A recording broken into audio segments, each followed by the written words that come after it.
Muy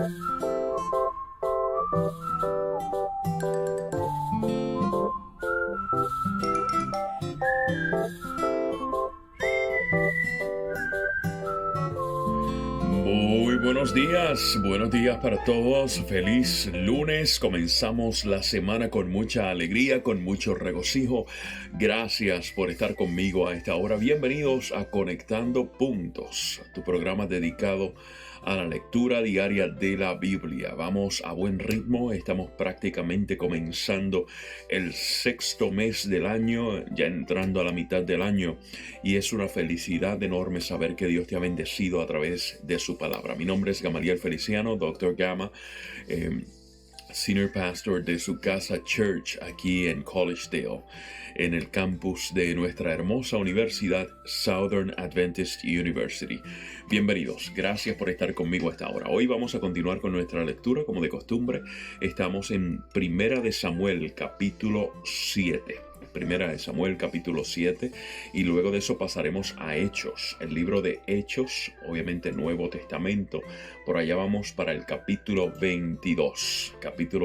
Si es la primera vez que estás con nosotros, te comento que nosotros acostumbramos a leer por lo menos 2 capítulos del Antiguo Testamento, un capítulo del Nuevo Testamento. En el día de hoy vamos a ver hasta dónde podemos llegar. Ojalá y podamos leer un poquitito más. ¿Está bien? Vamos a orar y comenzamos. Padre, gracias por este día, bendícenos en la lectura de tu palabra. En el nombre de Jesús, amén. Primera de Samuel, capítulo 7, estamos leyendo de la Nueva Versión Internacional. Usted puede leer de la versión que mejor le parezca, no hay ningún problema con eso. Listos. Los de Kiriat Jearim fueron a Bet Semes y se llevaron el arca del Señor a la casa de Abinadab, que estaba en una loma. Luego consagraron a su hijo Eleazar para que estuviera a cargo de ella. El arca permaneció en Kiriat Jearim durante mucho tiempo. Pasaron 20 años y todo el pueblo de Israel buscaba con ansiedad al Señor. Por eso Samuel le dijo al pueblo: si ustedes desean volverse al Señor de todo corazón, desháganse de los dioses extranjeros y de las imágenes de Astarte. Dedíquense totalmente a servir solo al Señor, y Él los librará del poder de los filisteos. Así que los israelitas echaron fuera a los ídolos de Baal y a las imágenes de Astarte, y sirvieron solo al Señor. Luego Samuel ordenó: reúnan a todo Israel en Mizpa, para que yo ruegue al Señor por ustedes. Cuando los israelitas se reunieron en Mizpa, sacaron agua y la derramaron ante el Señor. También ayunaron durante el día y públicamente confesaron: hemos pecado contra el Señor. Fue en Mizpa donde Samuel comenzó a gobernar a los israelitas. Cuando los filisteos se enteraron de que los israelitas se habían reunido en Mizpa, los jefes filisteos marcharon contra Israel. Al darse cuenta de esto, los israelitas tuvieron miedo de los filisteos. Y le dijeron a Samuel: no dejes de clamar al Señor por nosotros para que nos salve del poder de los filisteos. Samuel entonces tomó un cordero pequeño y lo ofreció en holocausto al Señor. Luego clamó al Señor en favor de Israel, y el Señor le respondió. Mientras Samuel ofrecía el sacrificio, los filisteos avanzaron para atacar a Israel, pero aquel día el Señor lanzó grandes truenos contra los filisteos. Esto creó confusión entre ellos y cayeron derrotados ante los israelitas. Entonces los israelitas persiguieron a los filisteos desde Mizpa hasta más allá de Bet-car, matándolos por el camino. Después Samuel tomó una piedra y la colocó entre Mizpa y Sen, y la llamó Ebenezer. El Señor no ha dejado de ayudarnos. Durante toda la vida de Samuel, el Señor manifestó su poder sobre los filisteos. Estos fueron subyugados por los israelitas y no volvieron a invadir su territorio. Fue así como los israelitas recuperaron las ciudades que los filisteos habían capturado anteriormente, desde Ecrón hasta Gat, y libraron todo ese territorio del dominio de los filisteos. También hubo paz entre Israel y los amorreos. Samuel siguió gobernando a Israel toda su vida. Todos los años recorría las ciudades de Betel, Gilgal y Mizpa, y atendía los asuntos del país en esas regiones. Luego regresaba a Ramá, donde residía, y allí gobernaba Israel. También allí erigió un altar al Señor. Capítulo 8. Cuando Samuel entró en años, puso a sus hijos como gobernadores de Israel, con sede en Beerseba. El hijo mayor se llamaba Joel y el segundo Abías. Pero ninguno de los dos siguió el ejemplo de su padre, sino que ambos se dejaron guiar por la avaricia, aceptando sobornos y pervirtiendo la justicia. Por eso se reunieron los ancianos de Israel y fueron a Ramá para hablar con Samuel. Le dijeron: Tú has envejecido ya y tus hijos no siguen tu ejemplo. Mejor danos un rey que nos gobierne, como lo tienen todas las naciones. Cuando le dijeron que querían tener un rey, Samuel se disgustó.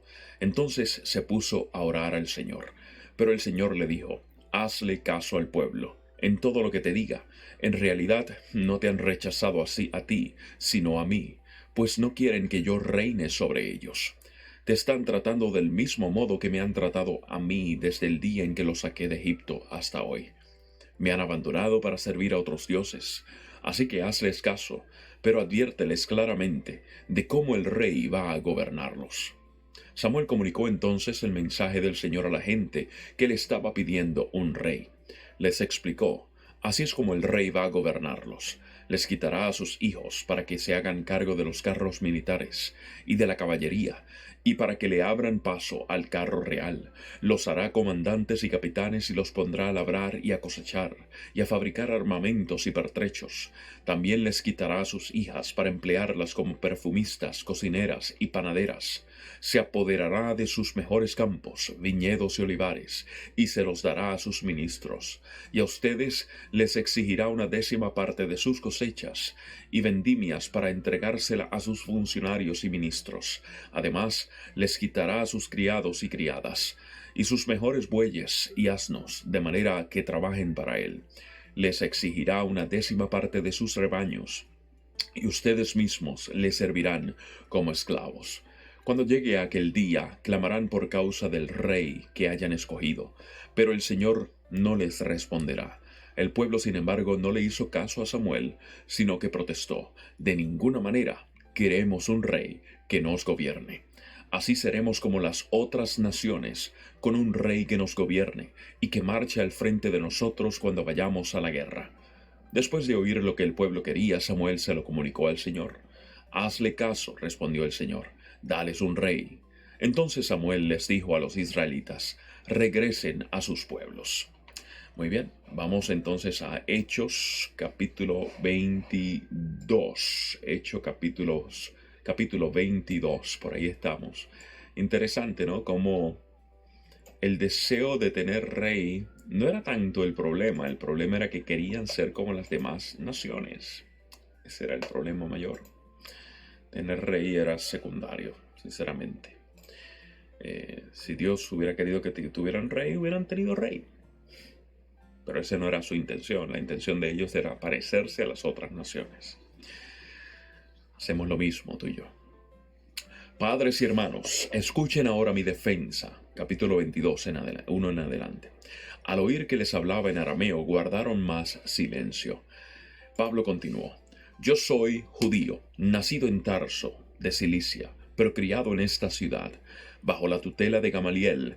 Recibí instrucción cabal en la ley de nuestros antepasados, y fui tan celoso de Dios como cualquiera de ustedes lo es hoy día.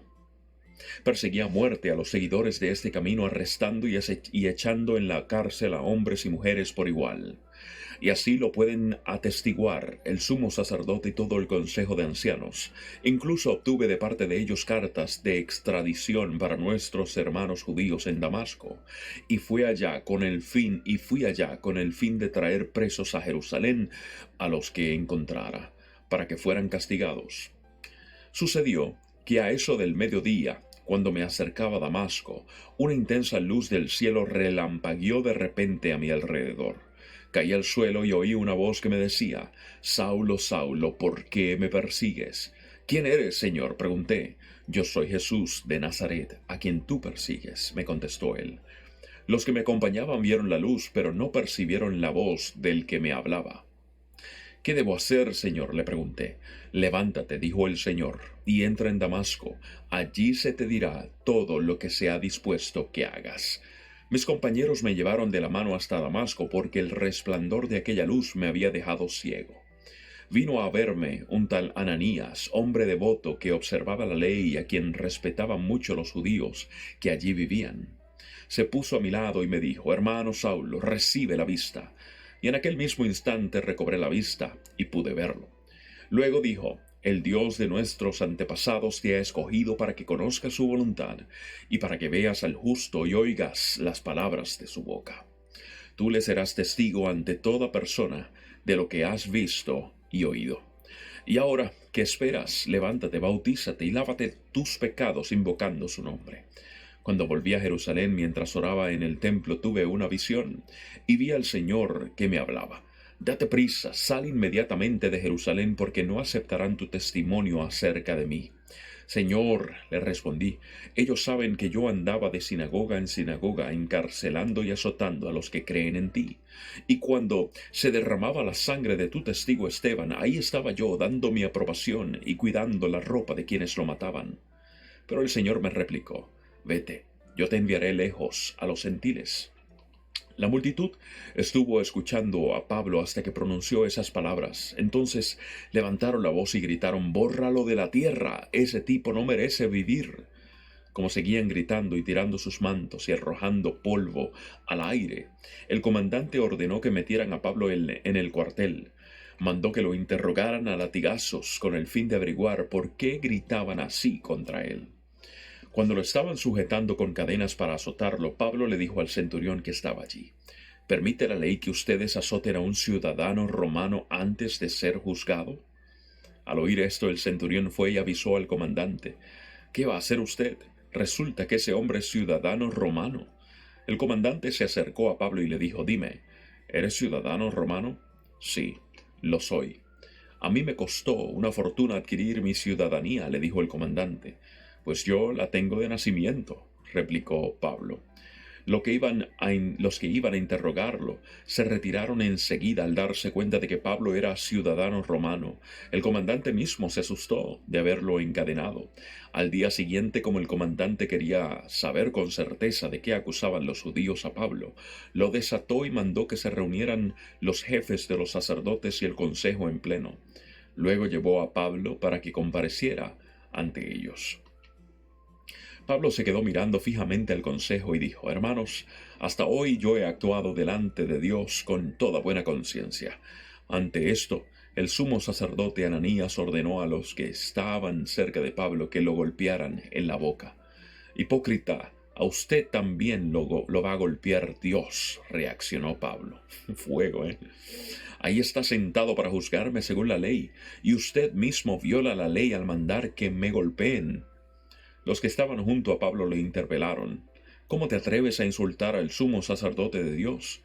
Hermanos, no me había dado cuenta de que es el sumo sacerdote, respondió Pablo. De hecho está escrito: no hables mal del jefe de tu pueblo. Pablo, sabiendo que unos de ellos eran saduceos y los demás fariseos, exclamó en el consejo: Hermanos, yo soy fariseo de pura cepa. Me están juzgando porque he puesto mi esperanza en la resurrección de los muertos. Apenas dijo esto, surgió un altercado entre los fariseos y los saduceos, y la asamblea quedó dividida. Los saduceos sostienen que no hay resurrección, ni ángeles, ni espíritus. Los fariseos, en cambio, reconocen todo esto. Se produjo un gran alboroto, y algunos de los maestros de la ley, que eran fariseos, se pusieron de pie y protestaron. No encontramos ningún delito en este hombre, dijeron. ¿Acaso no podría haberle hablado un espíritu o un ángel? Se tornó tan violento el altercado que el comandante tuvo miedo de que hicieran pedazos a Pablo, así que ordenó a los soldados que bajaran para sacarlo de allí por la fuerza y llevárselo al cuartel. A la noche siguiente el Señor se apareció a Pablo y le dijo: Ánimo, así como has dado testimonio de mí en Jerusalén, es necesario que lo des también en Roma. ¿Recuerdan cómo él estaba allí? Él llegó allí después de haber hablado con los ancianos de Éfeso y de haberse despedido, porque él pensaba que iba a morir allí en Jerusalén. Ahora Dios mismo le dice: no te preocupes, de igual manera como han dado testimonio en Jerusalén, vas a dar en Roma. Muy bien, seguimos. Muy de mañana los judíos Tramaron una conspiración y juraron bajo maldición no comer ni beber hasta que lograran matar a Pablo. Más de 40 hombres estaban implicados en esta conspiración. Se presentaron ante los jefes de los sacerdotes y los ancianos y les dijeron: nosotros hemos jurado bajo maldición no comer nada hasta que logremos matar a Pablo. Ahora, con el respaldo del consejo, pídanle al comandante que haga comparecer al reo ante ustedes, con el pretexto de obtener información más precisa sobre su caso. Nosotros estaremos listos para matarlo en el camino. Pero cuando el hijo de la hermana de Pablo se enteró de esta emboscada, entró en el cuartel y avisó a Pablo, su sobrino. Este llamó entonces a uno de los centuriones y le pidió: lleve a este joven al comandante, porque tiene algo que decirle. Así que el centurión lo llevó al comandante y le dijo: el preso Pablo me llamó y me pidió que le trajera a este joven porque tiene algo que decirle. El comandante tomó de la mano al joven, lo llevó aparte y le preguntó: ¿Qué quieres decirme? Los judíos se han puesto de acuerdo para pedirle a usted que mañana lleve a Pablo ante el consejo con el pretexto de obtener información más precisa acerca de él. No se deje convencer, porque más de 40 de ellos lo esperan emboscados. Han jurado bajo maldición de no comer ni beber hasta que hayan logrado matarlo. Ya están listos, solo aguardan a que usted les conceda su petición. El comandante despidió al joven con esta advertencia: no le digas a nadie que me has informado de esto. Entonces el comandante llamó a 2 de sus centuriones y les ordenó: alisten un destacamento de 200 soldados de infantería, 70 de caballería y 200 lanceros para que vayan a Cesarea esta noche a las 9, y preparen cabalgaduras para llevar a Pablo sano y salvo al gobernador Félix. Además escribió una carta en estos términos: Claudio Lisias, a su excelencia el gobernador Félix. Saludos. Los judíos prendieron a este hombre y estaban a punto de matarlo, pero yo llegué con mis soldados y lo rescaté, porque me había enterado de que es ciudadano romano. Yo quería saber de qué lo acusaban, así que lo llevé al consejo judío. Descubrí que lo acusaban de algunas cuestiones de su ley, pero no había contra él cargo alguno que mereciera la muerte o la cárcel. Cuando me informaron que se tramaba una conspiración contra este hombre, decidí enviarlo a usted enseguida. También les ordené a sus acusadores que expongan delante de usted los cargos que tengan contra él. Así que los soldados, según se les había ordenado, tomaron a Pablo y lo llevaron de noche hasta Antípatris. Al día siguiente dejaron que la caballería siguiera con él mientras ellos volvían al cuartel. Cuando la caballería llegó a Cesarea, le entregaron la carta al gobernador y lo presentaron también a Pablo. Félix leyó la carta y preguntó de qué provincia era. Al enterarse de que Pablo era de Cilicia, le dijo: te daré audiencia cuando lleguen tus acusadores, y ordenó que lo dejaran bajo custodia en el palacio de Herodes. Muy bueno, muy bueno. Esta parte de la historia de Pablo, aquí presentada por el doctor Lucas en el libro de Hechos, es una muy interesante. Muy, muy interesante. No solo presenta la mentalidad de Pablo frente al Evangelio. ¿Okay? Ayer les mencioné, el sábado les mencionaba que él decía que estaba atado al Espíritu. ¿Ya? Así que él iba donde el Espíritu lo llevaba, a pesar de todas las recomendaciones de discípulos, profetas, profetisas, que eran hombres y mujeres de Dios, pero que quizás no veían el cuadro completo como Pablo estaba viendo.